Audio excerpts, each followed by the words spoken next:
হেফজখানায় পড়ি, বয়স আর কত, নাবালেগ মানুষ তখন। ওই মাদ্রাসা থেকে বাসায় যাই, বুকের মধ্যে কোরআন একটা রাখা।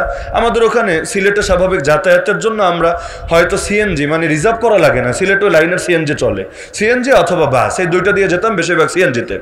কতদিন, আমার সেই এতকাল আগের কথা কিন্তু এখনো ভুলতে পারি না, কতদিন যে কত লোক বলেছে, হুজুর, ছোট হুজুর, বুকে কি বোমা টোমা নাকি?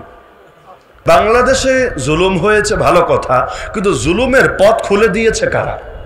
আমি মনে করি দুই শ্রেণী, অনেকেই করেছে, কিন্তু আমার আলোচনার সাথে প্রাসঙ্গিক দুই শ্রেণী। এক নম্বরে হলো হলুদ মিডিয়া।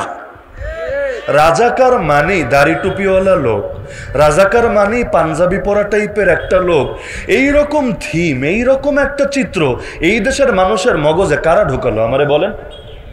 এখন যারা আছে জেনারেশনে, অধিকাংশ তো মুক্তিযুদ্ধ দেখেই নাই, না চেনে মুক্তিযোদ্ধা, না চেনে রাজাকার। ওই সময় দেখে দেখে তারা চেনে না, বই পড়ে জানলে জানতে পারে।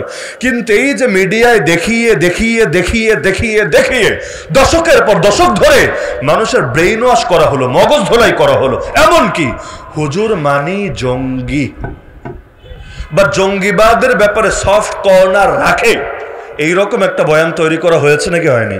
আমার এখনো মনে পড়ে 2005 সালে, তখন আমরা ছোট, হেফজখানায় পড়তাম, মাদ্রাসা থেকে বাসায় যেতাম, আমি অনাবাসিক ছিলাম পুরো হেফজখানার টাইমগুলোতে। তো কোরআন শরীফটা বুকে নিয়ে যেতাম। অনেক বাচ্চা দেখবেন হেফজখানার একটা কাপড়ে কোরআন পেঁচিয়ে বুকের মধ্যে নিয়ে বাসায় যায়। 2005-এ কি একটা দুর্ঘটনা ঘটেছিল, 17 আগস্ট, সবার জানা আছে। পুরো বাংলাদেশে অধিকাংশ জেলার মধ্যে বা প্রায় সবগুলো, একটা বাদে সব জেলার মধ্যে কি দুর্ঘটনা ঘটেছিল সবাই জানে।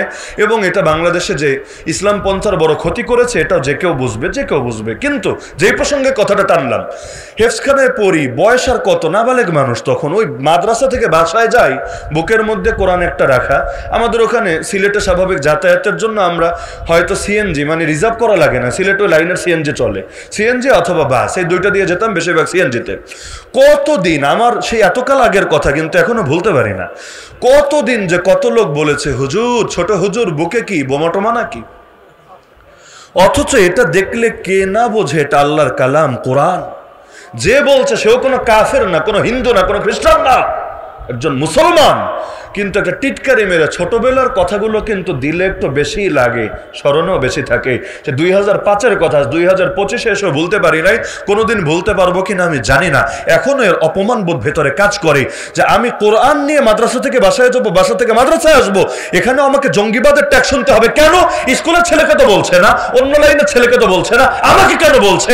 আরে আমার গায়ে তখন তো দাড়িও নাই, কিচ্ছু নাই, আমার গায়ে শুধুমাত্র পাঞ্জাবি আছে, মাথায় টুপি আছে, এজন্য আমাকে অন্য চোখে দেখা হবে, এজন্য আমাকে জঙ্গি টাইপের, এই টাইপের একটা ট্যাগ দেওয়া হবে। অথচ জঙ্গি বলেও যাদেরকে চিহ্নিত করার চেষ্টা করেছে, এদের মধ্যে সবাই যে এরকম লেবাস পোশাক ছিল তাও কিন্তু না। তাহলে এই পোশাকগুলোকে আলাদা করে কালার করলো কে? এমনকি কালেমাটারে পর্যন্ত। আরে কালেমা, যেই কালেমা দেখবেন ডক্টর ইউনূস সাহেব যদি উপদেষ্টাদের সঙ্গে বৈঠক করেন, উপরে আপনি ছবিগুলো দেখলেও দেখবেন উপরে কালেমা লেখা আছে, লা ইলাহা ইল্লাল্লাহ মুহাম্মাদুর রাসূলুল্লাহ। মসজিদগুলোতে দেখবেন অধিকাংশ বা অনেক জায়গায় মিম্বারের উপর লেখা আছে লা ইলাহা ইল্লাল্লাহ মুহাম্মাদুর রাসূলুল্লাহ। গাড়িতে দেখবেন, গাড়িতে অনেক গাড়ির পেছনে, অ্যাম্বুলেন্সও তো কমন, অনেক গাড়ির পেছনে দেখবেন লেখা আছে লা ইলাহা ইল্লাল্লাহ মুহাম্মাদুর রাসূলুল্লাহ। অথচ আপনি এখানে লা ইলাহা ইল্লাল্লাহ মুহাম্মাদুর রাসূলুল্লাহ লিখে দেন সাদা কাপড়ের উপর, কালো কাপড়ের উপর, অন্য কাপড়ের উপর, এক শ্রেণীর লোক বলবে জঙ্গিবাদের গন্ধ পাওয়া যায়।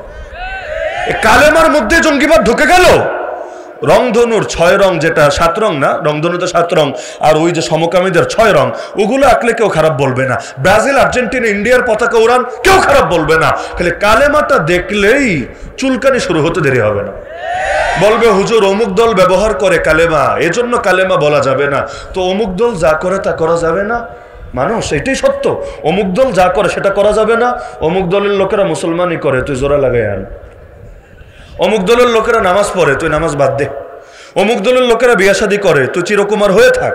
আরে আজীব কথা, যেই জিনিস ইসলামে আছে এটা কে করে আর কে করেন এটা দেখে কি আর আমরা করবো না? বেদাতিরা জিকিরের কথা বলে, আমরা জিকিরের কথা বলবো না? ওরা বিভিন্ন ক্ষেত্রে সুন্দর সুন্দর শব্দ ব্যবহার করে, সুন্নি, সুন্নত মানা, এই যে সুন্নতের শব্দটাও নিয়ে ব্যবহার করে। তা আমরা কি আর আমাদেরকে আহলে সুন্নাতুল জামাত বা সুন্নি বলতে পারবো না যে সুন্নত মানে সেই তো সুন্নি? আরে কে কি করে কে কি করে না এটার দায় তার। 2 নম্বরই কিসের নামে চলে না? রাজনীতির নামেও তো 2 নম্বরই চলে। পুলিশের পোশাক পরে ডাকাত তো তো ডাকাতি করে মাঝে মাঝে, কত আকাম কুকামি তো চলে, তো কি হয়েছে? আরে মসজিদে যদি জোতা চুরি হয় কেউ বলে না মুসল্লি চুরি করেছে, বলে চোর মুসল্লি সেজে এসেছে। এই জায়গায় বোঝো, ওই জায়গায় বোঝো না কেন? তার মানে তোমাদের ইসলাম নিয়ে চুলকানি আছে। এই প্রথম আলো, এই ডেইলি স্টার, ওরা দীর্ঘকাল ধরে একটা বয়ান তৈরি করে, একটা ন্যারেটিভ দাঁড় করায়। এরপর ওদের তথ্য সন্ত্রাস হতে হতে যখন একটা জেনারেশনের মগজ ধোলাই হয়ে যায়, তখন সরকার জুলুম করার সুযোগ পায়। এই দেশে আমাদের উপর যত জুলুম হয়েছে এর দায় সরকারের যেমনি আছে, হলুদ মিডিয়াগুলোর আরো বেশি আছে। ওরা মানুষের মগজ ধোলাই করে করে আমাদের উপর এত জুলুম হওয়া সত্ত্বেও মানুষ যে চুপ থেকেছে, এই পরিবেশ ওরাই তৈরি করে দিয়েছে। দ্বিতীয় হলো বুদ্ধিজীবী। এই বুদ্ধিজীবীগুলা বুদ্ধি বেচা বেচা খায় আর এক একটা নিত্য নতুন বয়ান দাঁড় করায়। আবার এগুলোর পোল্ট্রি মারতে সময় লাগে না, ওরা নিজেরা ক্ষমতা টমতা আসতে পারে না, সাধারণভাবে পারে না। তো যখন যে আসে তার কাজে সবার হতে চায়, এই বুদ্ধিজীবীগুলাই মিডিয়ায় বৈশা বৈশা এক একটা বয়ান দাঁড় করায় আর আমাদের উপর জুলুমের পথগুলো খুলে দেয়। তো ফেরাউনের সাথে মিলে নাকি? মিলে না। কারণ ফেরাউন জাদুঘর আনে কেন? কেন জাদুঘরের দরকারটা কি? মারবি মার, তোর কেনা করেছে? ওর কি গণতান্ত্রিক দেশ নাকি? নাকি ওর উপরে আমেরিকা খবরদারি করবে? নাকি পৃথিবীর অন্য কোনো সুপার পাওয়ার ওকে জিজ্ঞাসাবাদের আওতায় আনবে? নাকি আন্তর্জাতিক আদালতে মামলা হবে? কি হবে? কিছুই তো হবে না। তো মার, কিন্তু না, মারবে না, আগে বয়ান দাঁড় করাবে, মানুষের ভেতর থেকে আস্থা নষ্ট করবে। আস্থা একবার নষ্ট করতে পারলে তখন কাজ করা সহজ হয়। বাংলাদেশেও দেখবেন আলেমদের আস্থা নষ্ট করার চেষ্টা চালায়, আর দুইটা ট্যাগ লাগায় দিলে তো মাশাআল্লাহ, পরে যদি গিয়ে থুক্কু দেয় তাও লাভ নাই। এক হলো আর্থিক কেলেঙ্কারি আর এক হলো নারী কেলেঙ্কারি।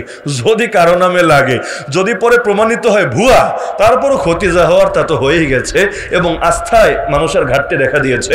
তাহলে ফেরাউন স্তম্ভের বাকি দুইটা আমি শুধু শিরোনাম বলে শেষ